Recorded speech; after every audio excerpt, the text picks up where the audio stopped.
Video चालू हो गया। देखो अब बात करते हैं अपन सॉइल फॉर्मिंग प्रोसेस की।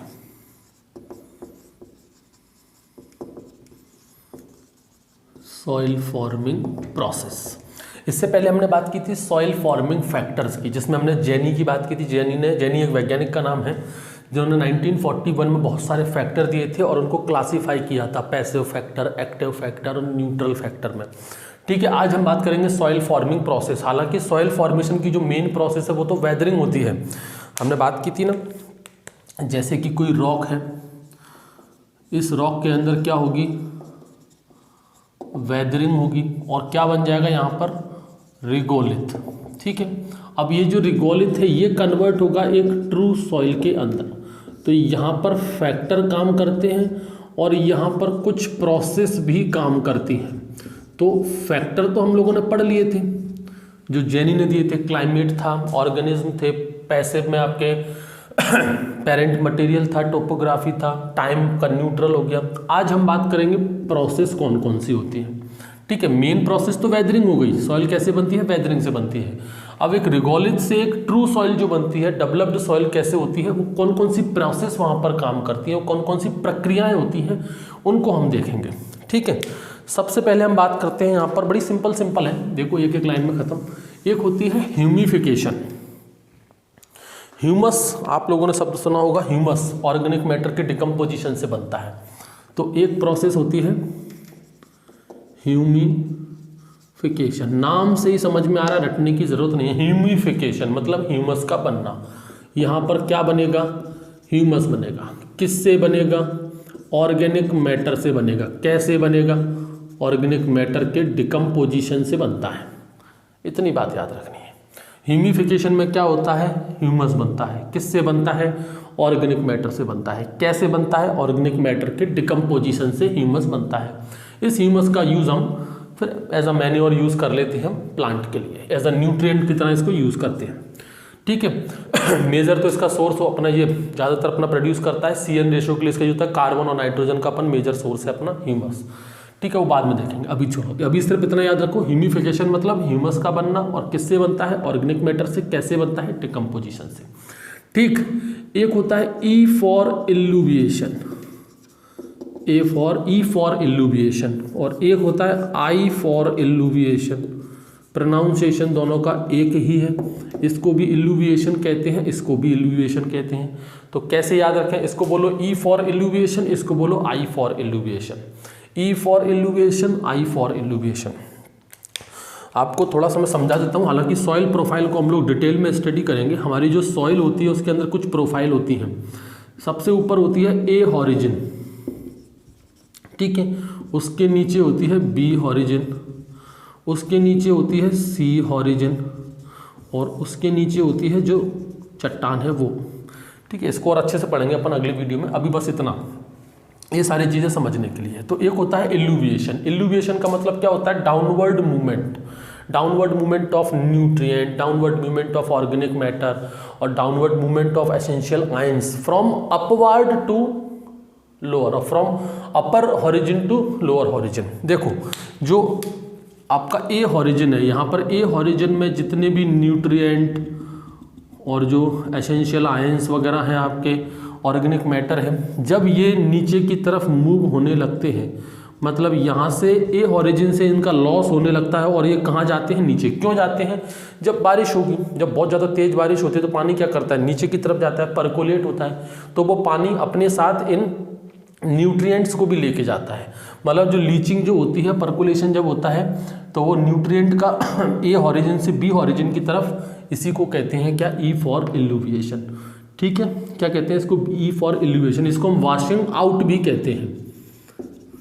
क्या बोलते हैं इसको, वॉशिंग आउट। जैसे कपड़े धोते हैं तो जोर से मारते हैं तो सारा मैल बाहर निकल जाता है, तो यहाँ पर क्या हो रहा है, पानी गिरा और सारा जो न्यूट्रिएंट था वो नीचे वाले हॉरिजिन में चला गया पानी के साथ, वॉशिंग आउट। ठीक है, ये क्या होता है आपका, इल्यूविएशन होता है। ये बेसिकली कहाँ पर होता है, आपका ए हॉरिजिन में होता है। और होता क्या है यहाँ पर, ए हॉरिजिन से बी ऑरिजिन की तरफ मूवमेंट होती है। किसकी मूवमेंट होती है? न्यूट्रिएंट की मूवमेंट होती है, याद रहेगा। अब आ जाओ आई फॉर इल्यूविएशन। आई फॉर इल्यूविएशन में क्या है भाई? सीधी सी बात है, मैंने आपको 10 रुपये दिए तो मैं कौन हो गया? डोनर। मैं कौन हो गया? इल्यूविएशन। मैंने क्या दिया आपको? न्यूट्रिएंट दिया। किसको दे दिया? बी को। मैंने आपको 10 दिए, आप कौन हो गए? रिसीवर। तो लिया किसने? बी ने। तो इल्यूविएशन क्या हो गया? बी हो गया। ये जो न्यूट्रिएंट है ये गया कहाँ से? ए से। इसको क्या कहते हैं? इल्यूविएशन। आया कहाँ पर? बी में। मतलब यहाँ पर आकर वो क्या होगा? डिपॉजिट हो जाएगा। यहाँ पर क्या होगा? आके वो डिपॉजिट होगा। तो जहाँ आकर डिपॉजिट होगा उसको कहते हैं अपन आई फॉर इल्यूविएशन। मतलब इसको कहते हैं वॉशिंग इन। वहाँ से गया तो उसको वॉशिंग आउट, यहाँ पर आके रुक गया तो वॉशिंग इन। यहाँ पर क्या होता है? बी ऑरिजिन में आकर न्यूट्रिएंट का डिपोजिशन होता है, या फिर कहो उसका एक्यूमुलेशन होता है। ठीक है, कहाँ पर? बी ऑरिजिन में। ये कहाँ पर होता है? B origin. बी ऑरिजिन को हम सब सरफेस बी ऑरिजिन भी कहते हैं, क्योंकि सरफेस ऑरिजिन किसको कहते हैं? ए ऑरिजिन को। इसको क्या कहते हैं? Surface origin. तो ऑब्वियसली बात है, इसको क्या कहेंगे? सब सरफेस ऑरिजिन। इतनी बात समझ में आई? इल्यूविएशन और आई फॉर, ई फॉर इल्यूविएशन और आई फॉर इल्यूविएशन। ठीक है। और देखो और कौन कौन सी रिएक्शंस यहाँ पर होती हैं। एक होती है हॉरिजिनेशन। ये भी बड़ा सिंपल है, नाम से समझ में आता है। हॉरिजिनेशन। हॉरिजिनेशन का मतलब हॉरिजिन का बनना। हॉरिजिन, ये जो है ना अपना ए हॉरिजिन, बी हॉरिजिन, सी हॉरिजिन, ये जो हॉरिजिन बन रही है, जो हॉरिजॉन्टल लेयर है आपकी। हॉरिजिन मतलब होता है horizontal layer of the soil profile. ये क्या मैंने आपको बनाई है? सॉइल प्रोफाइल बनाई है। जो वर्टिकल सेक्शन होते हैं इसको सॉइल प्रोफाइल कहते हैं, और जो हॉरिजॉन्टल लेयर होते हैं उसको हॉरिजिन कहते हैं। ठीक है, ये हॉरिजिन का बनना ही क्या कहलाता है? हॉरिजिनेशन कहते हैं। इस हॉरिजिन को बनने में, एक हॉरिजिन को बनने में लगभग 250 साल का समय लगता है। वो भी कब? जब फेवरेबल कंडीशन हो। अगर कहीं अनफेवरेबल कंडीशन है तो लगभग 1000 साल तक का समय भी लग जाता है। ये समय को याद करना जरूरी नहीं है, आपकी जानकारी के लिए मैंने आपको बता दिया। मोस्ट इंपॉर्टेंट क्या है? हॉरिजोनेशन। स्पेलिंग क्या है? हॉरिजोनेशन मतलब हॉरिजिन का बनना। ठीक है, ये तो होगी soil forming, basic soil forming process. अब बात करते हैं कुछ specific soil forming process. Specific soil forming process कौन कौन सी होती है? ये बना रहने देंगे। सॉरी, देखो specific soil forming process. Specific में जैसे कि एक होती है आपकी कैल्सिनेशन या कैल्सिफिकेशन। कैल्सिफिकेशन नाम से समझ में आ रहा है। कैल्सिफिकेशन मतलब कुछ ना कुछ आके डिपॉजिट हो रहा है। क्या डिपॉजिट? कैल्सिफिकेशन मतलब कैल्शियम कार्बोनेट जो है वो आके डिपॉजिट होगा। Accumulation of calcium carbonate is called as calcification. इसको जिप्सीफिकेशन भी कहते हैं। क्या कहते हैं इसको? जिप्सीफिकेशन। बस इतना याद रखना है। एक होता है डीकैल्सिफिकेशन, जस्ट उल्टा हो गया। यहाँ पर क्या डिपॉजिट हो रहा था तो यहाँ पर क्या होगा? रिमूवल होगा, रिमूवल ऑफ कैल्शियम कार्बोनेट। इतनी सी बात है, एक एक लाइन की चीज़ें याद रखनी है आपको और रटना नहीं है, नाम से समझ में आ रहा है। अब आ जाओ मोस्ट इंपॉर्टेंट, और वो है आपकी पॉडजोलाइजेशन।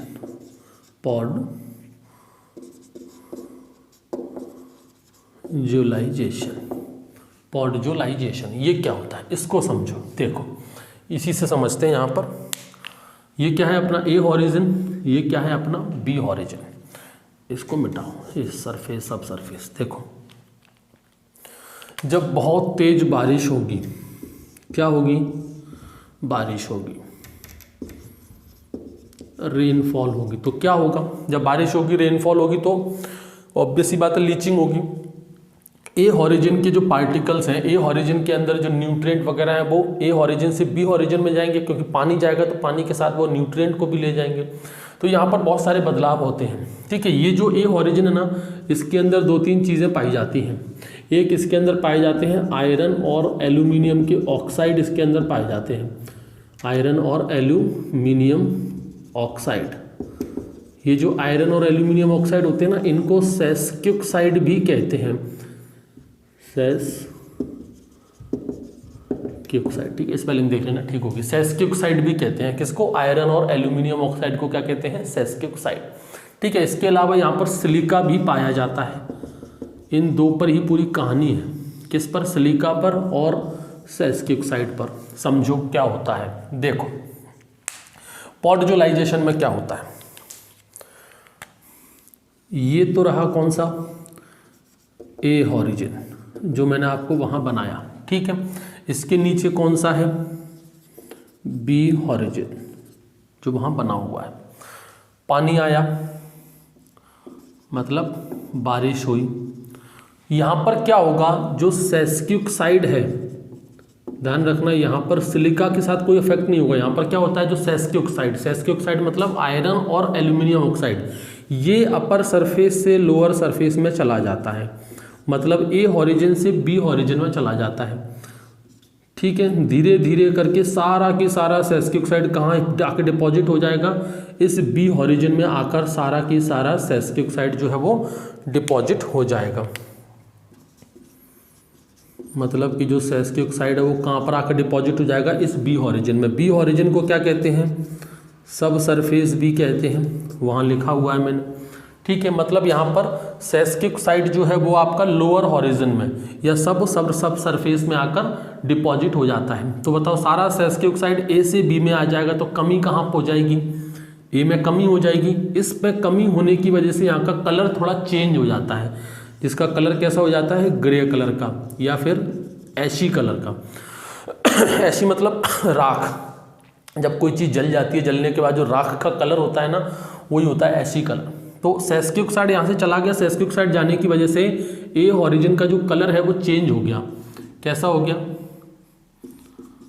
ग्रे और ऐशी कलर का हो गया। ठीक है, अब देखो यहाँ पर मोस्ट इंपॉर्टेंट शब्द क्या है? पॉडजोल। यहाँ पर मोस्ट इंपॉर्टेंट शब्द क्या है? पॉडजोल। ये जो पॉडजोल शब्द है ना, ये रशिया से लिया गया है। ये एक रशियन टर्म है। कौन कौन सी? एक होती है पॉड और एक होती है जोला। दो शब्द हैं पॉड और जोला, इन दोनों से मिलकर ही क्या बना है? पॉडजोल। पॉड का मतलब क्या होता है? अंडर, और जोला का मतलब क्या होता है? ऐसी अपीयरेंस या ऐसी लाइक। बात समझ में आ गई? अंडर मतलब सब सरफेस, मतलब यहाँ पर क्या हो रहा है? इसको पॉडजोलाइजेशन क्यों कहते हैं? पॉडजोल मतलब रशियन टर्म है, पॉड और जोला। पॉड का मतलब होता है अंडर, ऐसी अपीयरेंस मतलब ए ऑरिजिन कैसा दिख रहा है? ऐसी कलर का दिख रहा है। तो पॉडजोलाइजेशन में क्या होता है? पॉडजोलाइजेशन में सेस्क्यूक्साइड अपर ऑरिजिन से लोअर ऑरिजिन की तरफ लॉस होता है, अपर ऑरिजिन से लोअर ऑरिजिन की तरफ मूव करता है, ए ऑरिजिन से बी ऑरिजिन की तरफ मूव करता है। या कह सकते हैं कि जो सेस्क्यूक्साइड है वो सब सरफेस ऑरिजिन में आके डिपॉजिट हो जाता है फ्रॉम दी अपर सरफेस, उसी को कहते हैं पॉडजोलाइजेशन। और क्यों इसको ये पॉडजोलाइजेशन शब्द नाम क्यों दिया है? क्योंकि ये एक रशियन टर्म है, दो शब्द हैं पॉड और जोला, इन दोनों से मिलकर बना है पॉडजोल। पॉड का मतलब होता है अंडर, मतलब सेस्क्यूक्साइड कहाँ पर आके डिपॉजिट हो रहा है? बी ऑरिजिन में, जो कि सब ऑरिजिन है, जमीन से नीचे है, अंडर है। और दूसरा ऐसी अपीयरेंस, जोला का मतलब होता है ऐसी अपीयरेंस, जिसकी वजह से डिपॉजिट सेस्क्यूक्साइड का बी ऑरिजिन में हो रहा है, कमी कहाँ पर हो रही है? ए ऑरिजिन में। कमी होने की वजह से ए ऑरिजिन का कलर कैसा हो जाएगा? ऐसी लाइक। और शब्द जो ऐसी लाइक है, इसको रशियन शब्द में क्या बोलते हैं? जोला, इसलिए इसका नाम पड़ गया पॉडजोल। ठीक है, इस प्रोसेस को कहते हैं पॉडजोलाइजेशन। आ गई बात समझ में? अब आ जाओ दूसरी मोस्ट इंपॉर्टेंट, लेटराइजेशन। ठीक है, वो बना रहने दो, ये भी बना रहने दो, इसको ही मिटा देते हैं, सब कुछ ऐसा ही चलेगा। ये भी हटा दो, ये सेस्क्यूक्साइड भी यहाँ से हटा दो, ये भी यहाँ से हटा दो, और इसको भी यहाँ से रिमूव कर दो। देखो क्या होता है किसमें? लेटराइजेशन में। ये बी ऑरिजिन है। ठीक है, अब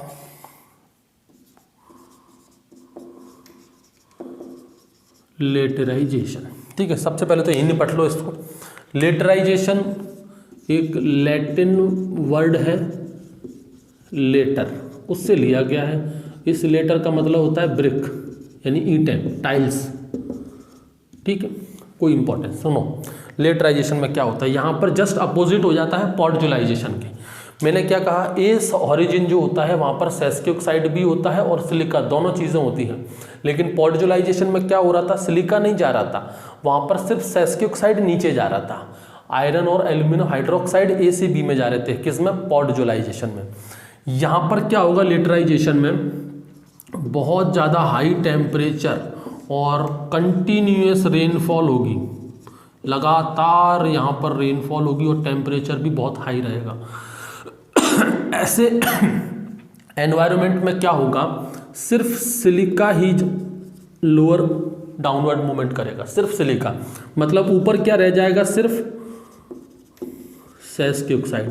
और धीरे धीरे धीरे धीरे सारा सिलिका कहाँ इकट्ठा हो जाएगा, यहाँ पर सारा सिलिका अपना बी ओरिजिन में आके डिपॉजिट हो जाएगा। तो सेस्किक ऑक्साइड का जो कंटेंट है वो ऑटोमेटिकली क्या हो जाएगा, इंक्रीज हो जाएगा। यहाँ पर हमको सेस्किक ऑक्साइड का कंटेंट बढ़ाना नहीं है, ऑटोमेटिकली इंक्रीज हो रहा है, क्योंकि अपर सरफेस में सेस्किक ऑक्साइड और सिलिका, सेस्किक ऑक्साइड और सिलिका दोनों होते हैं। अब सेस्किक ऑक्साइड तो चला गया नीचे, तो ये ऑटोमेटिकली कंटेंट इसका क्या हो गया, बढ़ गया। नहीं समझे, देखो जैसे कि ए है और बी है, इसके पास 10 रुपये हैं और इसके पास भी 10 रुपये हैं। ठीक है, हम चाहते हैं कि बी को अमीर बनाया जाए, किससे, सॉरी ए को अमीर बनाया जाए बी से, लेकिन हम ये भी चाहते हैं कि इसके पास 10 से ज़्यादा पैसे ना हो। तो कैसे करोगे, इसको गरीब कर दो, इसके 5 रुपये जो है वो छीन लो, तो इसके पास कितने बचेंगे, 5। ये ऑटोमेटिकली इसके कंपैरिजन में गरीब हो गया और ये अमीर हो गया। सेम वही चीज़ यहाँ पर होती है, यहाँ पर सेस्किक ऑक्साइड भी होता है और सिलिका भी होता है, लेकिन बहुत ज़्यादा टेम्परेचर होता है और कंटिन्यूअस रेनफॉल होती है, तो सारा सिलिका जो है वो लीचिंग आउट हो जाती है, उसका वॉशिंग आउट हो जाता है, ई फॉर इल्यूविएशन हो जाता है। कहाँ पर, ए ओरिजिन से बी ओरिजिन में। तो ऊपर क्या बच जाता है, ऊपर बचता है सिर्फ सेस्किक ऑक्साइड। ऊपर क्या बचता है, सेस्किक ऑक्साइड। ये सेस्किक ऑक्साइड लगभग 80% तक हो जाता है, 70 to 80% ऑफ द अर्थ मास। ठीक है, जो टोटल जो सॉइल लेयर होती है उसमें जो टोटल पहले सेस्किक ऑक्साइड और सिलिका बराबर, लगभग बराबर में था, वो सिलिका पहुंच गया नीचे, ऊपर क्या रह गया, सिर्फ सेस्किक ऑक्साइड। मतलब यहाँ पर क्या होता है, ये ए ओरिजिन जो होता है वो कैसा होता है, सेस्किक ऑक्साइड रिच होता है। मतलब लेटराइजेशन में क्या होता है, सेस्किक ऑक्साइड रिच सॉइल का फॉर्मेशन होता है। और ये सेस्किक ऑक्साइड रिच सॉइल, और कह सकते हो अपन सिलिका डेफिशिएंट सॉइल, सिलिका की डेफिशिएंट ही है, सीधी सी बात है। सिलिका सारा नीचे चला गया। सॉइल मेन कौन सी सॉइल होती है, ए ओरिजिन होती है। बी में कभी खेती नहीं होती, खेती कहाँ पर होती है, सिर्फ ए ओरिजिन में। मेन जो हमारी सॉइल होती है वो कहाँ पाई जाती है, ए ओरिजिन में। तो इस लेटराइजेशन में क्या हुआ है, सेस्किक ऑक्साइड रिच सॉइल बन रही है और सिलिका डेफिशिएंट सॉइल बन रही है। और ऐसी सेस्किक ऑक्साइड रिच सॉइल को ही हम लेटराइट सॉइल कहते हैं। इसी को हम ऑक्सीसॉल भी कहते हैं। इसमें मोस्ट इंपॉर्टेंट एग्जाम्पल याद रखना, इस तरह की जो सॉइल है ये कौन सी क्रॉप के लिए ज़्यादा अच्छी होती है। 4 क्रॉप मोस्ट इंपॉर्टेंट है, एक है कॉफ़ी, बनाना, पाइनएप्पल और कोकोनट। ये है मोस्ट इंपॉर्टेंट क्रॉप, कॉफ़ी, बनाना, पाइनएप्पल, कोकोनट। ठीक है, ये लेटराइट सॉइल के लिए मोस्ट इंपॉर्टेंट क्रॉप है। आई बात समझ में लेटराइजेशन की, पॉडजुलाइजेशन की। तो यहाँ पर हमने जो प्रोसेस पढ़ी, कैल्सिफिकेशन, डीकैल्सिफिकेशन, पॉडजुलाइजेशन, लेटराइजेशन, ये सब की सब कैसी हैं, जोनल पैडोजेनिक प्रोसेस है। ये सब की सब कैसी हैं, जोनल पैडोजेनिक प्रोसेस है। अब ये जोनल पैडोजेनिक प्रोसेस का मतलब ये ऐसी प्रोसेस है जो सबकी सब क्लाइमेट से इन्फ्लुएंस होती हैं। मतलब इनके ऊपर क्लाइमेट का अफेक्ट होता है, क्लाइमेट इनके ऊपर अफेक्ट करता है। ठीक है, ये सब कहीं ना कहीं क्लाइमेट से निर्धारित की जाती है, क्लाइमेट इनके ऊपर अफेक्ट डालता है। मतलब ये जोनल पैडोजेनिक प्रोसेस है। कौन कौन सी, कैल्सिफिकेशन, डीकैल्सिफिकेशन, लेटराइजेशन और पॉडजुलाइजेशन। आगे बात समझ में। अब देखो कुछ और भी होती हैं, देखो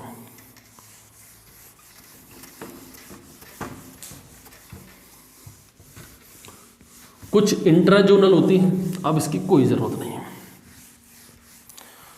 एक तो पड़ी जोनल पैडोजेनिक, कुछ होती है इंट्राजोनल। इंट्राजोनल प्रोसेस, इंट्राजोनल में क्या होता है, क्लाइमेट कोई अफेक्ट नहीं करता। ऐसी प्रोसेस जिनके ऊपर क्लाइमेट उनका कोई अफेक्ट नहीं है, क्लाइमेट उसके ऊपर कोई प्रभाव नहीं डालेगा, वो होती हैं इंट्राजोनल प्रोसेस, जिसमें एक है आपकी जिलेशन। जिलेशन में क्या होता है भाई, झिल्ली बनता है। अब ये झिल्ली क्या होता है, ब्लू कलर की क्ले होती है, ब्लू या फिर कह सकते हैं ग्रे कलर की क्ले होती है। ये क्यों बनती है, क्यों होता है जिलेशन, जब वाटर लॉक्ड कंडीशन हो जाती है, वाटर लॉक, पानी अगर बहुत लंबे समय तक भरा हो, वाटर लॉक्ड कंडीशन हो जाए, या फिर जहाँ पुअर ड्रेनेज कंडीशन हो, वहाँ पर मिट्टी जो है अपना कलर चेंज कर लेती है। क्यों चेंज कर लेती है, वहाँ पर झिल्ली बन जाता है। बस इतनी बात याद रखनी है। यहाँ पर कोई क्लाइमेट अफेक्ट किया नहीं, यहाँ पर ड्रेनेज की वजह से काम हो रहा है, क्लाइमेट की वजह से नहीं हो रहा है। ठीक है, एक होता है आपका सैलिनेशन, कंफ्यूज मत होना, एक होता है सैलिनेशन, एक होता है सोलोनाइजेशन। ठीक है, एक होता है सैलिनेशन, एक होता है सोलोनाइजेशन, और एक होता है सोडोलाइजेशन। ये भी सुन लो। ठीक है, ये सोलोनाइजेशन जो होता है ना, इसको हम एल्केलाइजेशन भी कहते हैं। कंफ्यूज मत होना, बहुत कंफ्यूज होते हैं। सैलिनेशन का मतलब होता है एडिंग ऑफ सॉल्युबल सॉल्ट, सिर्फ सॉल्युबल सॉल्ट, ध्यान रखना यहाँ पर सॉल्युबल सॉल्ट की बात हो रही है। जब सॉल्युबल सॉल्ट ऐड होगा तो क्या बनेगा, सैलिनेशन। सोलिनाइजेशन या एल्कलाइजेशन, यहाँ पर एक्सचेंजेबल सोडियम, यहाँ पर किसका एडिशन हो रहा है, एक्सचेंजेबल सोडियम। ध्यान रखना, यहाँ पर सोल्युबल सॉल्ट का है और यहाँ पर एक्सचेंजेबल सोडियम है, दोनों में अंतर है। अगर सॉल्युबल सॉल्ट शब्द आ जाए तो सैलिनेशन आंसर रहेगा, एक्सचेंजेबल सोडियम आ जाए, ये क्वेश्चन पूछता है, इसलिए पूछता है क्योंकि बच्चे इसमें कंफ्यूज हो जाते हैं। सैलिनेशन में कई बार सोडियम लगा देते हैं, सोलिनाइजेशन में कई बार सॉल्युबल सॉल्ट लगा देते हैं। सैलिनेशन मतलब सॉल्युबल सॉल्ट का एडिशन होना, सोलिनाइजेशन का मतलब एक्सचेंजेबल सोडियम बना। इसको एल्कलाइजेशन इसलिए बोलते हैं कि जब एक्सचेंजेबल सोडियम आएगा तो इसका इसका pH जो होता है वो 8.5 से भी ज़्यादा निकल जाता है, तो एल्कली सॉइल बन जाती है। इसको एल्कलाइजेशन भी बोलते हैं। एक होता है सोडोलाइजेशन। सोडोलाइजेशन क्या है, जस्ट रिवर्स किसका, सोलोनाइजेशन का, रिवर्स ऑफ सोलोनाइजेशन। यहाँ पर क्या हो रहा था, एक्सचेंजेबल सोडियम आके ऐड हो रहा था, यहाँ पर एक्सचेंजेबल सोडियम रिमूव हो जाएगा, किसमें, सोडोलाइजेशन में, रिवर्स ऑफ द सोलिनाइजेशन। ठीक है, और देखो जिलेशन हो गया। हाँ, एक होती है पेडोटर्बेशन, एक होती है पेडोटर्बेशन। पेडोटर्बेशन में क्या होती है, मिक्सिंग होती है एक्चुअली, यहाँ पर मिक्सिंग ऑफ द सॉइल की मिक्सिंग होती है। अब सॉइल की मिक्सिंग तीन तरीके से हो सकती है। एक तो होती है फाउनल, नाम बताया था, फाउनल मतलब कहीं पर भी आ जाए, मतलब बात हो रही है यहाँ पर एनिमल की, जैसे कि मोस्ट इंपॉर्टेंट अर्थवॉर्म क्या करते हैं, सॉइल की मिक्सिंग करते हैं। आंट, चींटियाँ जो होती हैं वो, रोडेंट, चूहे जो होते हैं वो क्या करते हैं, मिट्टी को मिक्स करते हैं, फाउनल टर्बेशन। एक होता है फ्लोरल में प्लांट्स, ज़्यादातर जो प्लांट की रूट्स वगैरह होती हैं, तो इसमें एग्जांपल क्या होगा, रूटेड प्लांट, जो रूटेड प्लांट होते हैं वो। एक होता है एग्रीली टर्बेशन। ये क्या चीज़ होती है, देखो एग्रीली टर्बेशन ये नेचर में होता है, जैसे कि ब्लैक सॉइल में एक प्रॉपर्टी होती है, कौन सी, सॉइलिंग एंड श्रिंकिंग की, soiling and shrinking. Black soil में कौन सी प्रॉपर्टी होती है, सॉइलिंग एंड श्रिंकिंग। मतलब पानी डालोगे तो फूलेगी, पानी हट जाएगा तो सुकड़ जाएगी। मतलब यहाँ पर मिट्टी अपने आप ही मिक्सअप हो रही है, फूल रही है सुकड़ रही है, फूल रही है सुकड़ रही है, मतलब यहाँ पर मिट्टी जो है वो अपने आप उसकी मिक्सिंग हो रही है सॉइलिंग और श्रिंकिंग प्रॉपर्टी की वजह से। वो किस में होती है, ब्लैक सॉइल के अंदर। और ऐसी जो मिक्सिंग होती है उसको बोलते हैं एग्रीली टर्बेशन। ठीक है, एग्रीली पेडोटर्बेशन। तो तीन टाइप का हो गया पेडोटर्बेशन, फाउनल, फ्लोरल और एग्रीली। ठीक है, ये तो अपनी इंट्राजोनल प्रोसेस है, इसमें क्लाइमेट का कोई फर्क या कोई अफेक्ट नहीं होता है। ठीक है, यहाँ से सीधे सीधे क्वेश्चन आते हैं।